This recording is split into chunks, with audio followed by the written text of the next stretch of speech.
வணக்கம். இலங்கை செய்திகளுடன் நான் நிரோஷன். விரிவான செய்திகளுக்கு முன் தலைப்புச் செய்திகள். வரவு செலவு திட்ட நிதி ஒதுக்கீடுகளை பயன்படுத்தி நகர அபிவிருத்தி நிர்மாணிப்பு மற்றும் வீடமைப்பு அமைச்சு செயல்படுத்தும் வேலை திட்ட முன்னேற்றம் தொடர்பாக கலந்துரையாடல்.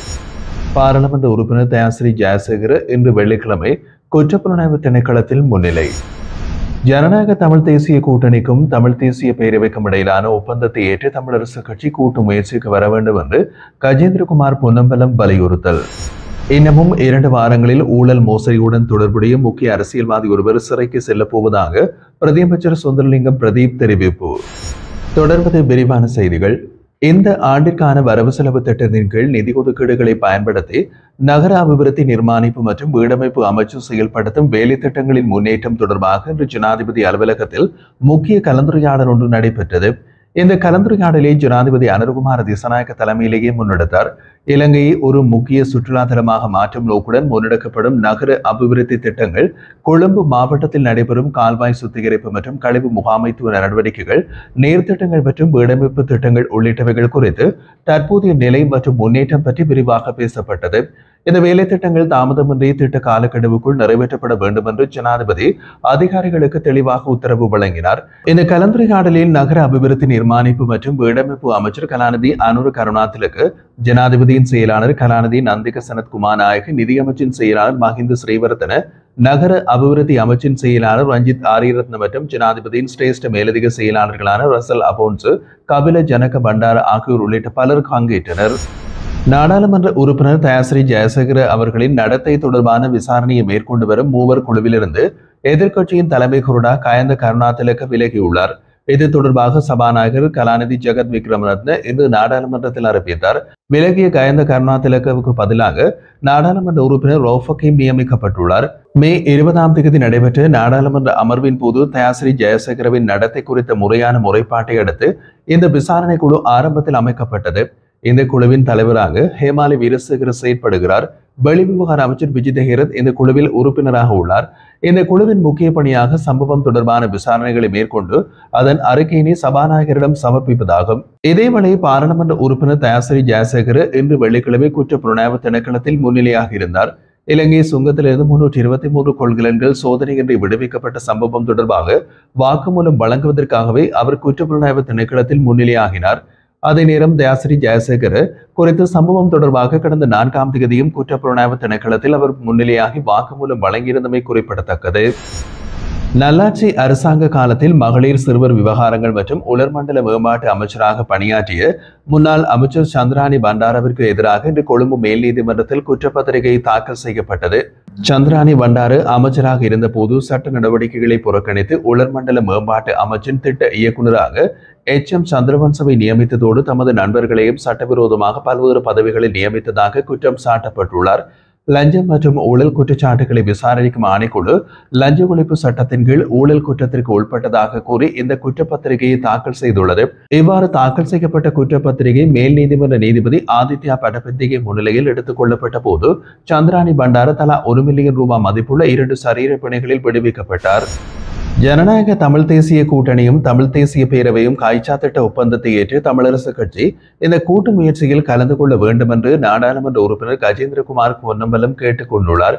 கொழும்பில் நடைபெற்றிருந்த செய்தியாளர் சந்திப்பில் உரையாற்றியவர் கூறியதாவது, இந்த ஒப்பந்தம் தமிழரசு கட்சியை ஒதுக்குவதற்காக அல்ல, மாறாக தமிழ் தேசிய நிலைப்பாட்டில் ஒருமித்த நடவடிக்கைக்கு இது அடித்தளம் அமைக்கின்றது. தனிப்பட்ட கட்சிகளுக்கு பெரும்பான்மை வழங்கப்படவில்லை என்றாலும் தமிழ் தேசிய பேசும் கட்சிகளுக்கும் தமிழ் தேசிய கொள்கைகளுக்குமாக மக்கள் தங்கள் ஆதரவை தெளிவாக தெரிவித்தனர். இந்த நிலையில் தமிழரசு கட்சியும் ஜனநாயக தமிழ் தேசிய கூட்டணியும் ஒத்துழைத்து ஒப்பந்தத்தில் உள்ள கொள்கை ரீதியான அடிப்படைகளை ஏற்று ஒவ்வொரு உள்ளூராட்சி சபைகளிலும் நிலைத்த நிர்வாகம் அமைக்க வேண்டும் என்று வலியுறுத்தினார். தமிழரசு கட்சி ஒப்பந்தத்தில் சேர விரும்பினால் அவர்கள் எதிர்பார்க்கும் பதவிகளை உறுதியாக வழங்க தயாராக இருக்கிறோம். இது மக்கள் விருப்பத்திற்கு ஏற்ப நடைபெறும் செயல். அதற்கு பதிலாக தமிழ் தேசிய ஆதரவை பெற்ற கூட்டத்தை வீழ்த்தும் நோக்குடன் பிற கட்சிகளோடு கூட்டணி அமைப்பது தவறானது என்று கூறினார்.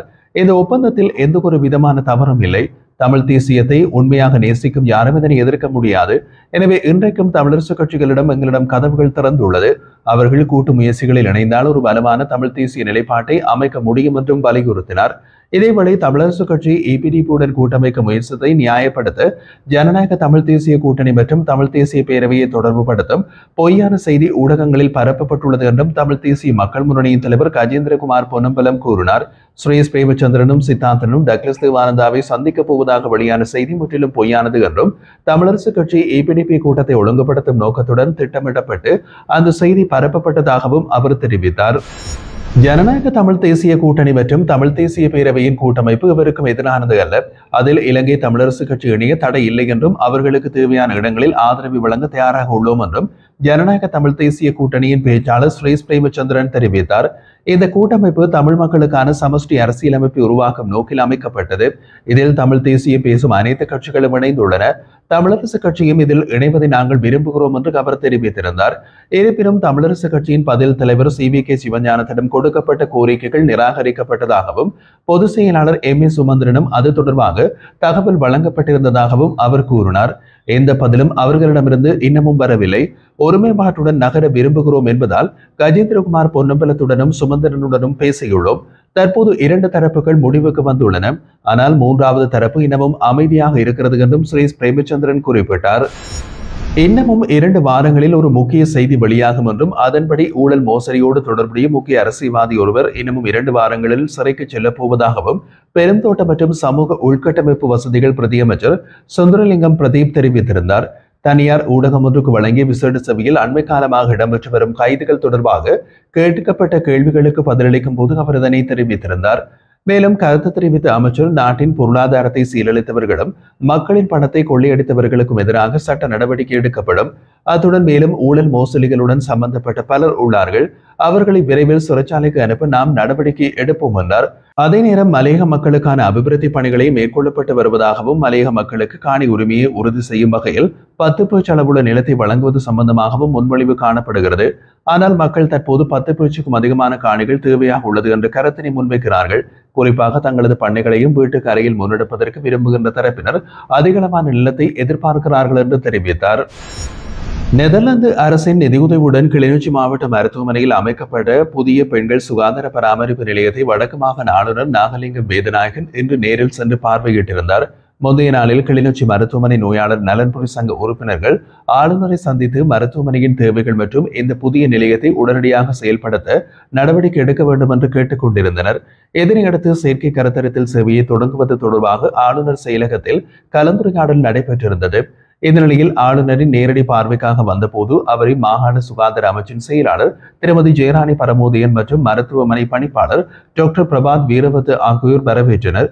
புதிய மருத்துவ பிரிவில் நடைபெறும் கிளினிக் சேவைகள் மற்றும் இன்னமும் தொடங்கப்படாத சிகிச்சை பிரிவுகளை ஆளுநர் நேரில் பார்வையிட்டு ஆய்வு செய்தார். அந்த நிலையம் இன்னமும் அதிகாரப்பூர்வமாக அனுமதி பெறாத நிலையில் இருப்பதை குறிப்பிட்ட அவர் தேவையான அனுமதிகளை விரைவாக பெற்று சேவைகளை ஆரம்பிப்பதற்கான நடவடிக்கைகள் எடுக்கப்பட வேண்டும் என்றும் தெரிவித்தார்.